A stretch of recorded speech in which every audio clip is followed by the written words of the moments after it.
Hello, I'm here in Tech at 2010 with Pete LePage. He's a senior product manager of the Internet Explorer team. Pete, tell us a little bit about what you do in the Internet Explorer team. So I'm one of the product managers on the Internet Explorer team, and my responsibility is for developers and how we go and talk to developers about the new features in Internet Explorer 9, like our HTML5 support, CSS3, talking to developers about how to build pinned sites and use this new feature called Site Mode, as well as some of the things that we've done to make the browser faster and more efficient with our JavaScript and hardware acceleration.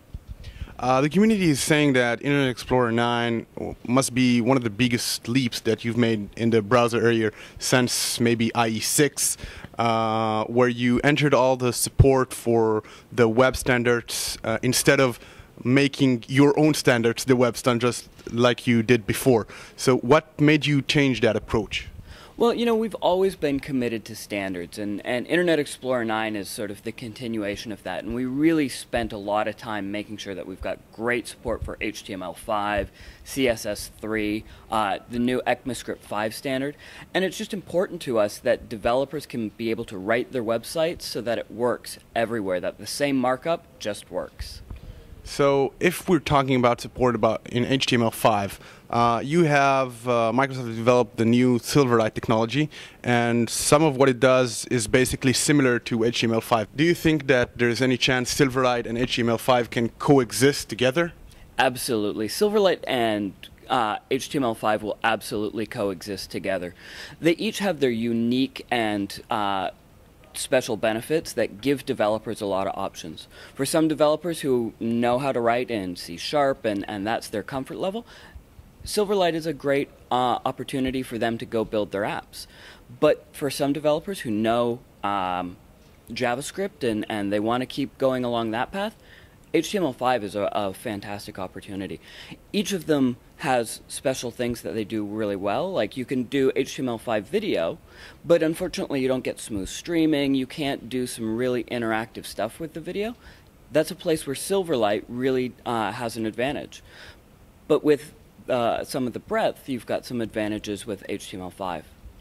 So basically, Internet Explorer has always been the leading browser where web developers had to develop their sites by the support in Internet Explorer. Do you expect that to change now that IE9 supports the regular standards? Well, you know, I think it's one of those things that we want to make it easy for developers to write their websites and they just work.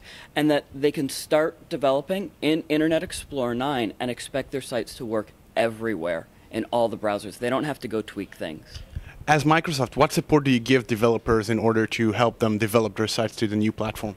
Well, we've got a lot of things. We're out talking to developers at conferences and events worldwide. We've got a bunch of sites, msdn.com/IE. We've got lots of content up there that will help developers learn about HTML5 and CSS3. Okay, just one more question. What do you have to tell us about the future of IE, the future of the internet as you see it as a platform, the future of the browser as you see it? What headings can you tell us about IE as a platform? You know, I think the web is just going to keep getting better and allow developers to create richer, more interactive, more immersive applications. With things like CSS3 and HTML5, you're going to be able to create much more beautiful websites. And I think we've got a really exciting time ahead of us for developers to create beautiful sites. You have any examples?